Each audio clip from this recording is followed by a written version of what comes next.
everyone, this is Anjali and today I am going to teach you economics. So today we will discuss about one of the important topic of economics, that is demand and supply.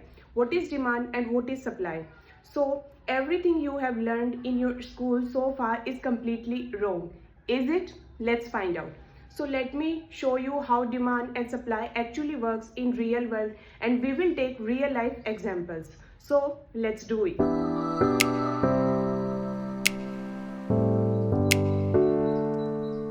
So what is demand?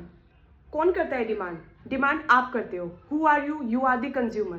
So demand किसकी तरफ से होती है? Consumer की तरफ से होती है. Suppose you are going to market and you have to purchase onion. तो आपने मार्केट में जाकर क्या किया?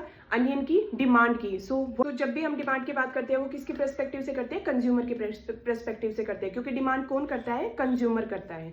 Okay, now let's take an example. Suppose I have to buy a phone and I have two choice. One product is Apple and the second is Samsung. So जो Apple का price है वो है 80,000 and जो Samsung का price है वो है 50,000. Which one you are going to buy?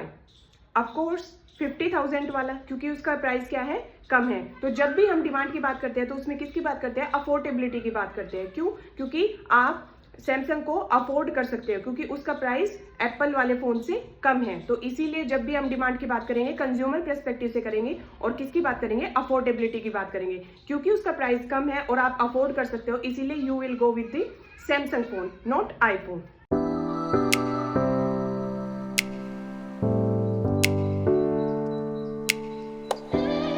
So now let's talk about supply. तो जब भी हम सप्लाई की बात करते हैं वो किसके पर्सपेक्टिव से बात करते हैं? प्रोड्यूसर के पर्सपेक्टिव से बात करते हैं. और प्रोड्यूसर हमेशा क्या देखता है? प्रोड्यूसर हमेशा देखता है कि उसको प्रॉफिटेबिलिटी किस में ज़्यादा होगी. सो प्रोड्यूसर हमेशा अपने प्रॉफिट की बात करता है. So again take an example of Apple and Samsung. Apple का प्राइस था 80,000 एंड सैमसंग का प्राइस था 50,000. तो प्रोड्यूस को कौन से प्रोडक्ट को प्रोड्यूस करने में ज़्यादा फायदा होगा, ज़्यादा प्रॉफिट होगा? एप्पल को, बिकॉज उसका प्राइस क्या है? हायर है, that is more than Samsung. तो प्रोड्यूसर हमेशा अपने प्रॉफिट की बात करेगा. तो इसीलिए वो किसके साथ जाएगा? वो किसको प्रोड्यूस करना पसंद करेगा? कौन से प्रोडक्ट को? एप्पल को प्रोड्यूस करना पसंद करेगा. तो इसीलिए जो सप्लायर, जो डिमांड होती है वो कंज्यूमर पर्सपेक्टिव से देखी जाती है और उसमें अफोर्डेबिलिटी की बात होती है, और जो सप्लाई होती है वो प्रोड्यूसर साइड से देखी जाती है और उसमें प्रॉफिटेबिलिटी की बात होती है. आई होप अब आपको ये दोनों में डिफरेंस अब आपका क्लियर हो गया होगा. Thank you so much.